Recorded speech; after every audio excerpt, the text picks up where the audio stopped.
Welcome back at WNST, Towson, Baltimore, and Baltimore Positive. We've gone to the double logo here. We have Keep Calm, Stay Local. Don Moeller is joining us here for a very, very special edition of Baltimore Positive.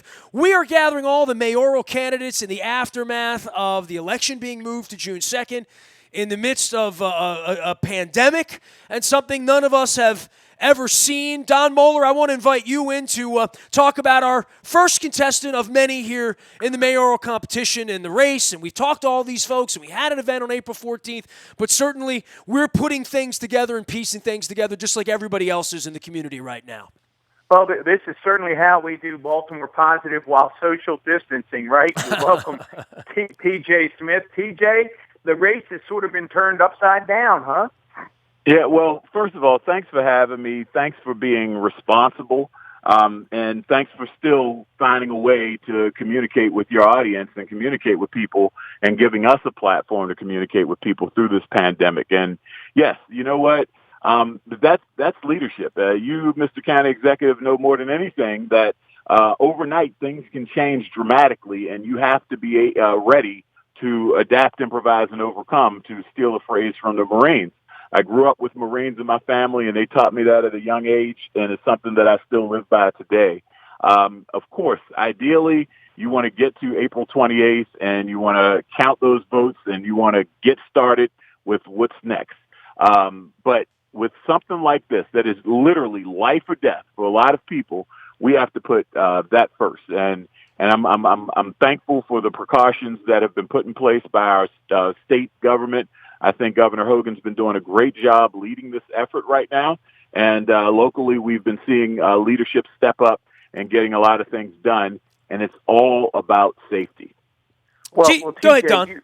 TJ, you just highlighted something that Nestor and I have been talking a lot about the past few days. I think the public has been talking a lot about it. And that is the leadership really being shown across the nation by the governors, by county executives, and by mayors. And it's been in stark contrast to the leadership coming from the President of the United States, obviously, who for weeks downplayed the virus, called it a hoax, went to rallies, and yet governors, Republican, Democrat, it makes no difference. As you said, all of us, I think, are singing Governor Hogan's praises because we see what the governor and what the executives have done. And I think the way that relates, TJ, for a lot of people to this mayor's race is, I think, in a very different way now. They're looking at candidates and saying, can this person, can this man or woman be ready to handle this kind of crisis? Because this won't be the last time. So That's what right. do you say to folks who want to now use that metric and say, okay, TJ, we hear you on these other issues, and we'll give you a chance to talk about that a little bit today as well. But on this number one issue of being ready to really manage a crisis, what makes TJ Smith the right guy? Well, I think people have had the opportunity to see me in the role of crisis management and communication over the years, and I have a list of things. And one thing I don't want to do from a leadership standpoint is just simply pick on the shortcomings of the leadership's failures that we've seen throughout this. I mean, I don't think anyone would have expected anything less from the president because he's shown his capacity not to tell the truth. He's shown his capacity not to know how to react in a crisis. We know that already. But we've also seen the leadership step up here, in particular the governor. If anyone's looking at this through a political lens, then they really are short-sighted, in my opinion. I hearken back to 9/11. And I remember being glued to the television screen and grasping on every word from President Bush at the time. And it didn't matter my political affiliation. We felt like Americans. We felt the togetherness, and we felt we were going to get through it. And I think we looked at him as, okay, he understands what's going on. He understands the gravity of this. I mean, it's very hard to take our current president at face value, and arguably our response has been hindered because of his inability to tell the truth. But that doesn't stop the fact that now we're seeing leadership at the local level and the state level to get us through this. And I want people to understand that this is not about everyone who is running for office trying to get out there and say, oh, Mayor Young should be doing this, Mayor Young should be doing it. Well, you know what? Behind the scenes, I reached out to him and his staff. What is it that I could do? What is it that me as citizen TJ can do to help us? I have a voice. I have people that listen to me. I have people that respect me. I have people that are following my leadership at this point. And one of the requests is, can you share our infographics and let people know how important it is to flatten the curve, the social distancing, et cetera? Yes, sir. Absolutely. That's what I'm going to do. So, yes, from a leadership standpoint, there's some things that I would be doing differently. There's some different communication strategies that I would be employing. But we also have to look at the fact that as leaders, we have to walk and chew gum at the same time. Just recently, I was doing a tour in East Baltimore in a community, and we're being mindful of keeping our distance from one another. While we're doing this tour at 1 o'clock in the afternoon, a shootout happens. 14 rounds fired in the middle of the afternoon in an East Baltimore neighborhood. There are kids that are trapped within this crime scene. And I'm trying to educate young people in this area about the coronavirus, and they're looking at me like, well, I'm more likely to get shot than to get this coronavirus that everybody keeps talking about.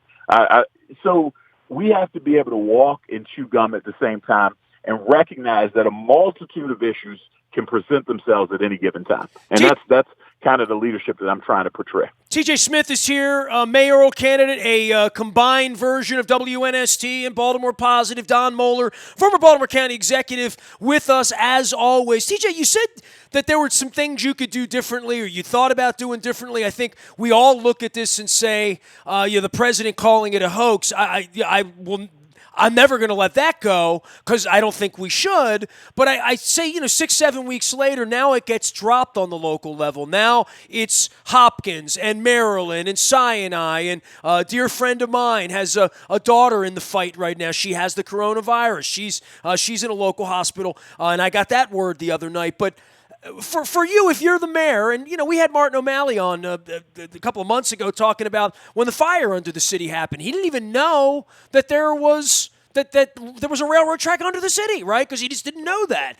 I think there's so many things you can't know, but that's when you listen to your experts. And, we're seeing Lena Wen on TV, a Baltimore Positive alum as well as you, talking to the world about this pandemic. But for you, from a mayor standpoint, not to criticize Jack in any way, to say, if you're there, what are the things going through your mind that you're not seeing done, or maybe you're thinking first 5 things that come to mind for you?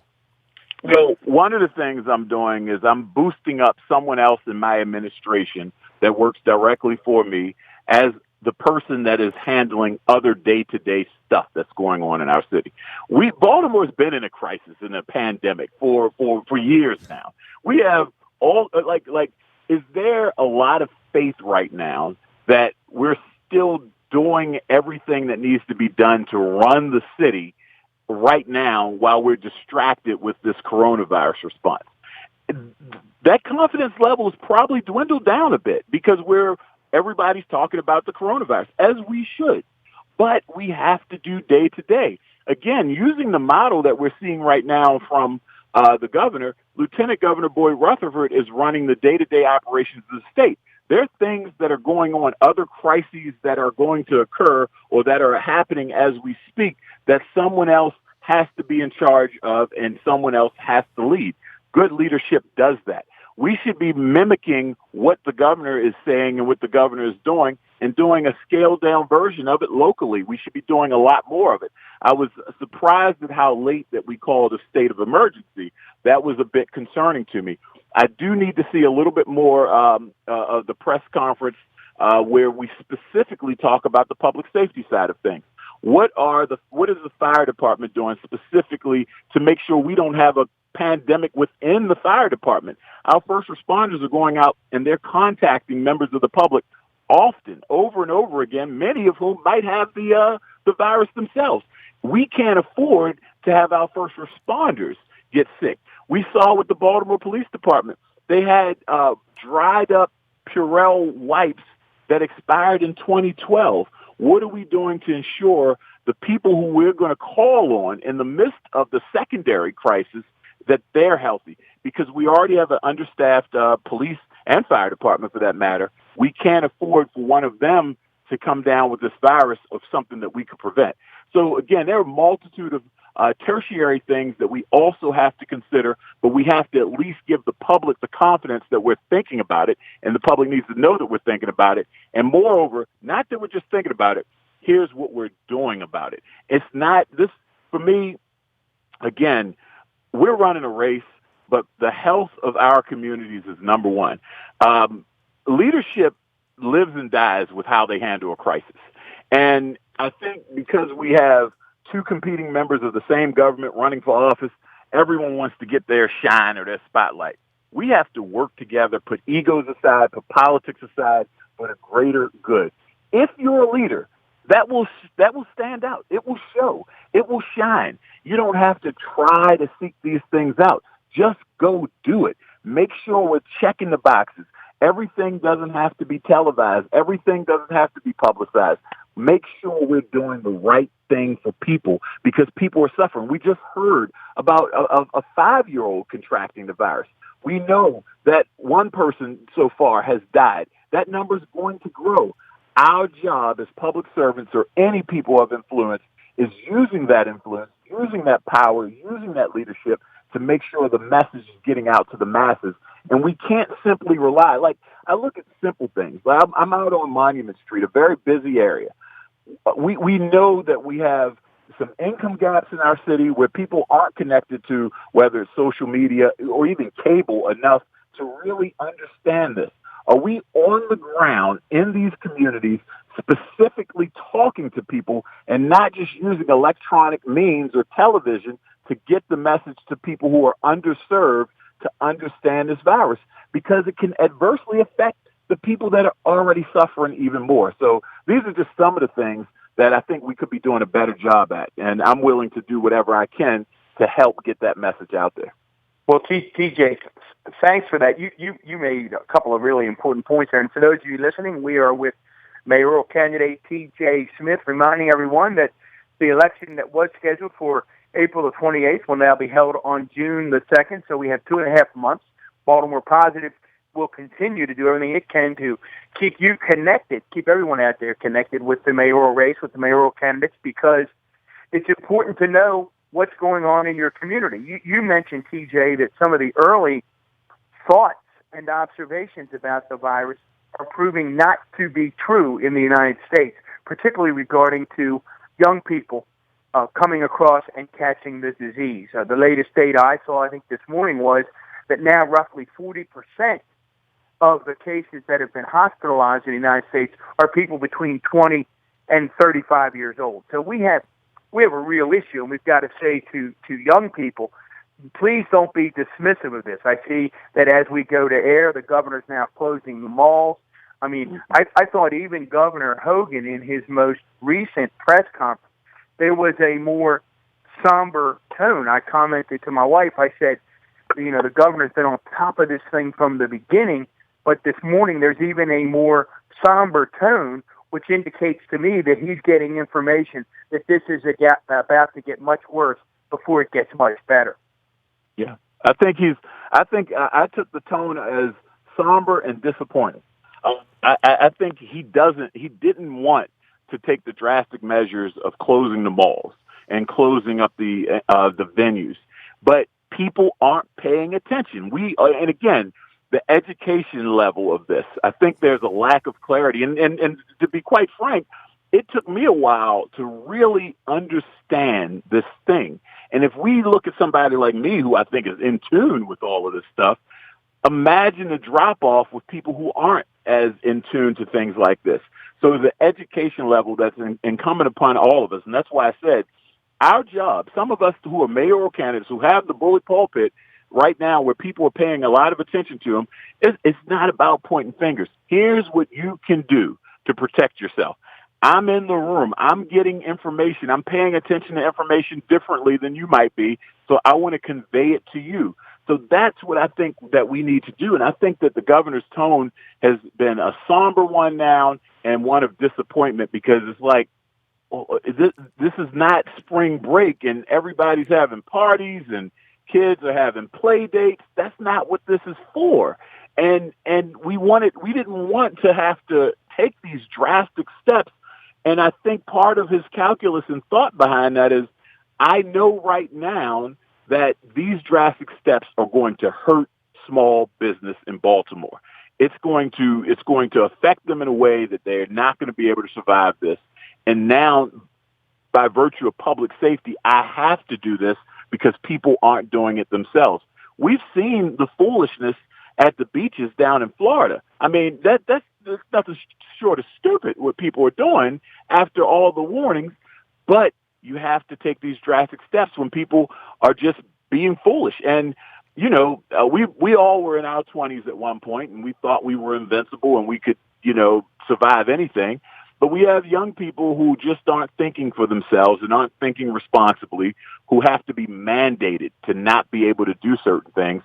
And I feel like that's part of the tone that I was hearing from the governor as well. Just disappointment and upsetting. Well, TJ, I was going to say, your former governor and his wife were out in Pasadena, you know, hoboing around on Facebook on Sunday afternoon saying all is well, it's safe. The president told me it was safe. The country got a very, very mixed message. And on a personal level, It's the 6-year anniversary of my wife's diagnosis of leukemia literally today. Today was the day they handed her a box of masks and said, go home, put this on, go to the emergency room. And from that moment forward, 6 years ago yesterday, I didn't understand bacterias or virus or immune systems. I didn't like Purell on my hands. I didn't like wearing a mask on my face everywhere I went. I didn't like elbowing people for 6 weeks while my wife fought for her life and saying, you can't hug me, I can't touch you. So that's a very difficult way to live, right? And I learned that. It's very awkward. And I had to take it so seriously because my wife's life was on the line. I'm not so sure people really understand viruses here. And to your point, the educational part of it that government plays in this, as well as the media, and it is that role between government and media and Wikipedia and what's fake news and what's real and, you know, what constitutes real Purell versus using Tito's vodka, right? I mean, this is we had kids eating, you know, bleach tablets or whatever the heck that was a couple of years ago on the internet. I mean, the hoax part of this on the internet to say that these things are safe. None of this is safe. And I know this because the doctors made it clear to me 6 years ago, and we're seeing it on CNN or wherever we're seeing it as to what's safe and what isn't safe. But the educational part of this, it really does fall on government and media and human beings being able to trust each other, right? We talk so much about crime in Baltimore and policing. It's trust, and a lot of folks don't know who to trust right now. Yeah. Well, first of all, I'm glad that your wife is doing better and you have a different perspective of what we're dealing with and what we're going through. But this also goes back to trust. You just brought up an amazing point, a very critical point. We have a president who is, if he's immune to anything, he's immune from telling the truth. And now the chickens have come home to roost, where we need people to take this seriously. And we watched him call it a hoax, like everything else that has occurred. And instead of a moment for leadership, it's been a moment of failure that's put people at risk. And now we're trying to play catch up. This is precisely the problem. And again, I hate to make it super political with the president, but we're at that point now where it's no more apologizing. This is not Republican and Democrat. This is leadership. And now people, there's 40% of the country who believe every word that he says, who aren't taking this seriously, and who are amplifying a false message that now we're trying to untie. It's pretty to see someone in our own state do something so irresponsible, where I've seen some of these things nationally done that are so irresponsible. It's just sickening. And I think one of the biggest takeaways from this, to show you how non-political it is, I saw a tweet about a week or so ago of AOC and Ted Cruz, who couldn't be on two opposite ends of the spectrums politically, agreeing on something. And it was about the social distancing and not getting in large crowds and taking this matter seriously. So we can put politics aside, but we have to be honest with people. And there is no doubt that the president has done irreparable harm, and if people who are listening don't like that, then, you know, I know Nestor feels this way. That's just too bad because, folks, the reality is this president put us all in danger. Example, everyone who wants a test can get a test. Well, I guarantee you that we all know now that's a lie. There's no other way to put it. I know someone very close to me who has a sore throat, who has some congestion and other issues going on, and that person is unable to get a test. So the thought that anyone wants a test can get a test. This morning we have the CDC recommending that healthcare workers may have to use personal bandanas because there aren't enough masks. The president has failed this test. And as someone who wants to be in local leadership, we can no longer elect reality TV stars to important positions in our government. It's just unacceptable. And we're seeing that failure. The president has had the luxury of not having to deal with a major global crisis during his tenure until now. And we all have been trying to hold on and hope that nothing happened. But this is essentially his Hurricane Katrina, his 9/11. We're watching it unfold. And I think, we can look back at Hurricane Katrina and say things didn't go very well with that, but we can look back at 9/11 and say, well, at least we felt like it. I mean, the politics of how we went to war in Iraq is totally different from the moment that this was happening. And right now, unfortunately, we're dealing with an inept leader who has put so many lives at risk, and so many people are now trying to factor in whether they believe this is real or not. And it's very unfortunate. So we have to use our platforms to make sure we educate people. And again, as leaders, we can't just forget. We can't just go full throttle coronavirus only. We have a multitude of issues. What happens after we get through this pandemic, and with all of the newly unemployed people? We have to be thinking about our economy and what we're going to do for the next group of unemployed people who 2 weeks ago had gainful, stable employment, who are going to lose that employment as a result of this virus. TJ, last thing for you. I want to jump in on crime because it's still the biggest issue. It's still a concern. I live in the city. We've had these issues. Jack's telling people don't shoot each other. We need the hospital beds. I just, as a citizen, and I'm not walking the streets right now, but the police officers are and the first responders are. I am, and I know Don and I have talked about this privately, we're assuming it's probably going to get worse before it gets better. We're assuming there's going to be a lockdown if it gets worse and people are crazy and people get sicker and continue to get sicker and we overload our hospitals. And I think one of the real concerns we have as Baltimore is the concentration not only of hospitals, but world-class hospitals that'll be treating these people, first responder kind of hospitals for bad cases, and the crime in and around the city that we say is normal once the temperature gets to 80 degrees. Well, here we are, right? Mm-hmm. Yeah. The crime, again, and this is where I say, again, not to be overly critical, but we need to have some public safety updates as to what strategies are being deployed or employed to ensure we are ready to deal with the potential of looting. I mean, we have to consider that. We're going to have places that are generally not open for, or generally open for business, that are closed now. So we have to actually be thinking right now what our public safety strategy is when it comes to people or businesses that are generally open, and how we're going to go about navigating that. So this, again, just some of the things you have to think about. But the crime, we can't just, we're in the midst of coronavirus. I think you can just look at the past week or two and see that the coronavirus has not yet deterred bad guys. We had a mass shooting in Baltimore. In the midst of this coronavirus pandemic that we're dealing with, we had a mass shooting in Baltimore. 7 people shot. If that doesn't go to tell you that people aren't sitting on their guns and they're thinking to themselves, oh, you know what? I shouldn't commit this crime today because we need to make sure that bed's available for somebody who has coronavirus.